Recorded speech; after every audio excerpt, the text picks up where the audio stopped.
Olá, sejam muito bem-vindos. Hoje a gente vai entrar num terreno que, olha, a gente pisa todo dia, mas raramente para olhar a argumentação.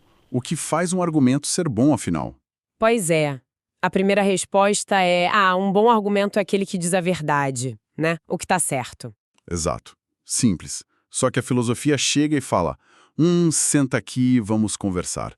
A coisa é bem mais complexa. E o material que a gente separou para essa nossa análise de hoje mergulha justamente nisso. É uma mistura de textos acadêmicos, um pouco de lógica, de filosofia da argumentação. Parece um papo super abstrato, né? Parece, mas a gente vai ver que tem tudo a ver com o jeito que a gente debate política, ciência, até briga de família. Total. Então a nossa missão aqui vai ser desvendar a diferença, que é crucial, entre verdade e validade.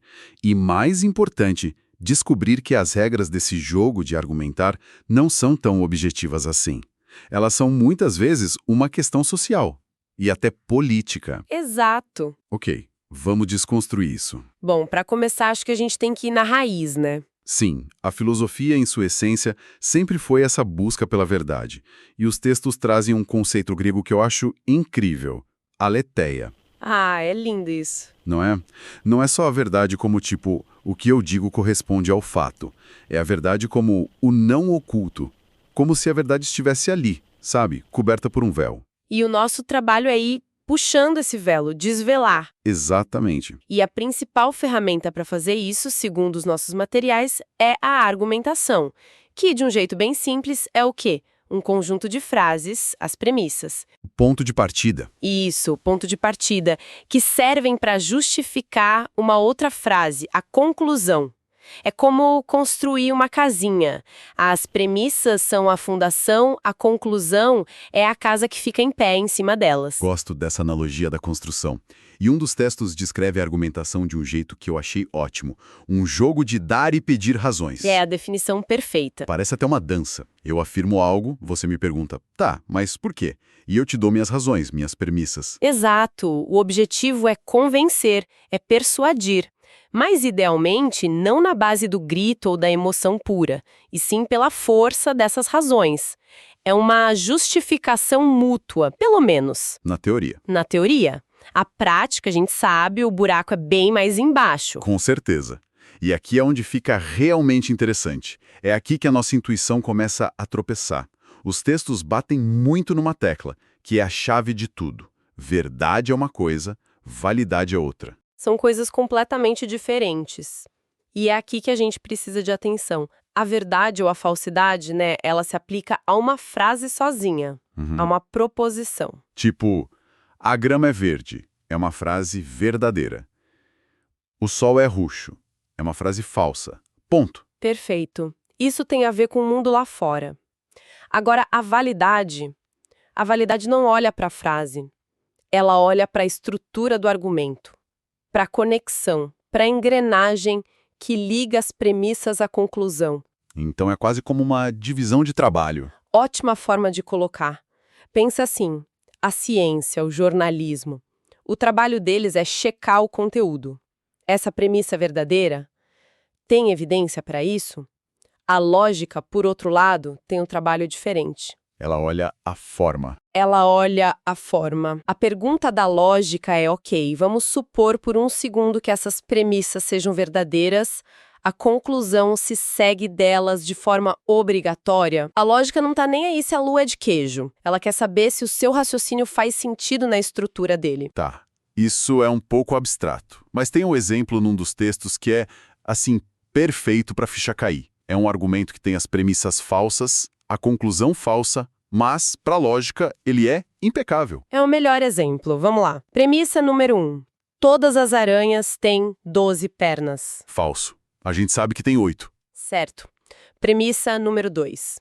Todo ser humano é uma aranha. Mais falso ainda, eu espero. E aí vem a conclusão. Logo, todo ser humano tem 12 pernas. Obviamente falso. Nada aí é verdade. Mas você está me dizendo que, por um lógico, esse argumento é válido? Ele é formalmente válido. A estrutura, a forma lógica está perfeita. Todo A é B, todo C é A, logo todo C é B. A maquininha do raciocínio funcionou sem nenhum erro. Ah, entendi. Se num universo paralelo e muito esquisito, aranhas tivessem 12 pernas e humanos fossem um tipo de aranha, a conclusão seria inevitável. A validade é sobre essa conexão inevitável. Entendi. É tipo uma máquina de moer. Se eu colocar madeira nela, vai sair madeira moída.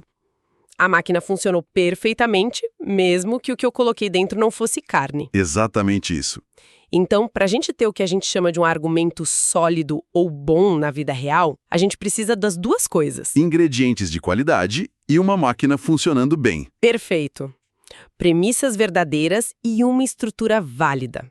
Aí sim a gente tem o padrão ouro da argumentação. E essa máquina, essa estrutura, ela pode ter modelos diferentes, né? Os textos falam rapidinho de dois principais, dedução e indução. Isso. A dedução é o tipo do nosso exemplo das aranhas. É o raciocínio que vai do geral para o particular. E a força dela é que ela preserva a verdade. Se as premissas são 100% verdadeiras, A conclusão é 100% garantida. não tem como escapar, é quase matemático. Todo homem é mortal, Sócrates é homem, logo, Sócrates é mortal. Fim de papo. Certo. E a indução? A indução é o caminho inverso, do particular para o geral. É tipo a base da ciência experimental. Eu vi 1000 corvos e todos eram pretos. Logo, todos os corvos são pretos. Faz sentido, mas não é uma certeza absoluta. Nunca é. A indução te dá probabilidade, não certeza. A conclusão é provável, mas não garantida. Vai que no 11º corvo aparece um branco. A indução é super poderosa, mas sempre deixa uma portinha aberta para dúvida. Tá, então a gente tem essas ferramentas. Mas, voltando a um ponto. Para ter um argumento sólido, eu preciso de premissas verdadeiras.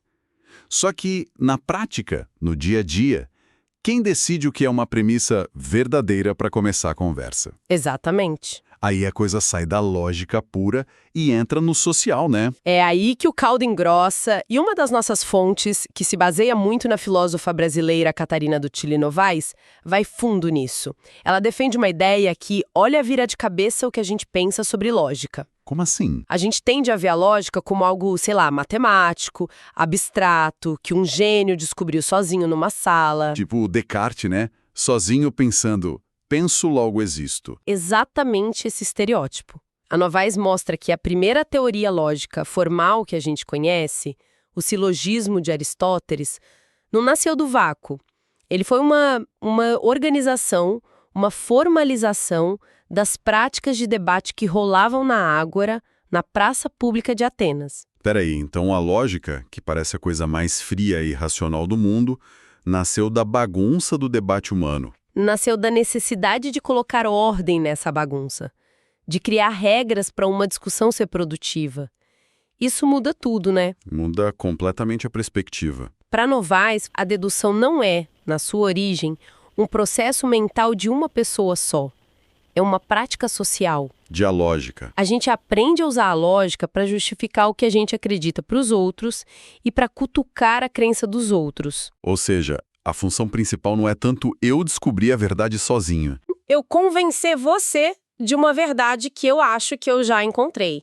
É uma ferramenta de justificação social. E ela tem algum modelo de como isso funciona? Tem, e é super intuitivo. Ela fala de um diálogo com dois papéis: o provador e o cético. O provador e o cético. O provador é quem afirma algo. Eu acho que a solução é essa. Ele quer provar o ponto dele. O cético é quem tem o trabalho de testar o argumento. E ele não é um chato ou negacionista. Ele é metódico. Ele é o controle de qualidade. Perfeito. A cada passo do provador, o cético pergunta: tem certeza? E se for diferente? Qual é a evidência para essa premissa? Essa sua conclusão não está meio apressada? E essa dinâmica existe no mundo real. O tempo todo. O melhor exemplo é a revisão por pares na ciência.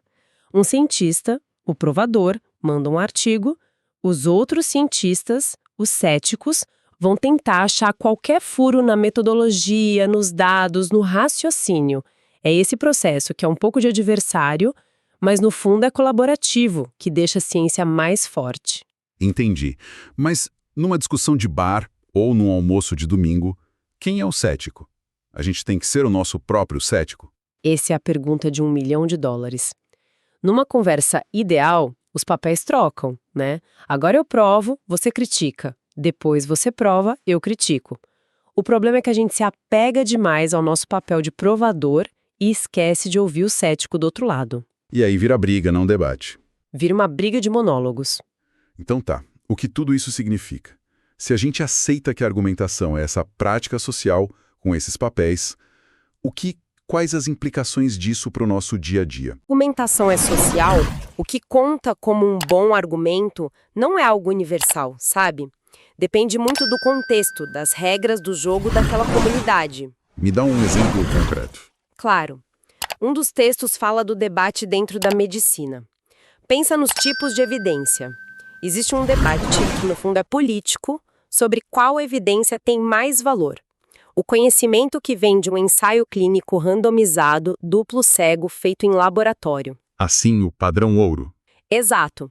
Ele tem um status enorme. Só que essa valorização toda pode acabar diminuindo a importância de outros saberes, tipo observações de campo, que veem como uma doença se espalha numa população real, de forma menos controlada. Ou a própria experiência do médico, na linha de frente, ou do paciente. Visão de poder. É dizer, as regras do nosso jogo aqui valorizam mais esse tipo de prova. Nossa, isso me leva a uma pergunta que parece ser a central de tudo. Quem define as regras do jogo? Quem decide o que é um argumento racional ou bem formulado? E a resposta, por essa perspectiva, é que, geralmente, quem já tem o poder. Pensa no debate público. Existe uma norma, não está escrita em lugar nenhum, mas ela é muito forte, de que um bom argumento precisa ser comedido, racional, sem emoção. Ah, o clássico, calma, vamos ser racionais, não vamos misturar as coisas. Só que essa exigência pode ser uma baita ferramenta de exclusão. Argumentos que são expressos com raiva, por exemplo, mesmo que seja uma raiva super justificada por uma injustiça, são logo descartados. São taxados de emocionais demais, irracionais, histéricos. Isso. E aí o conteúdo do argumento, a razão por trás da raiva, se perde. Porque a forma quebrou uma regra implícita do debate civilizado. Outro exemplo é o uso de histórias pessoais, né? Para muitos grupos que foram silenciados, contar a própria história, o testemunho é a forma mais forte de argumentar. Sim, mas nesse modelo mais restrito de racionalidade, o que acontece? O testemunho vira só um caso, evidência anedótica, não tem o mesmo peso de um dado estatístico frio. É a frase "se acalma para a gente poder conversar". A própria exigência de calma já é uma forma de controlar e invalidar a emoção do outro. Você pegou o ponto. A abordagem que a Novis inspira, segundo os textos, abre a porta para uma visão muito mais inclusiva da argumentação.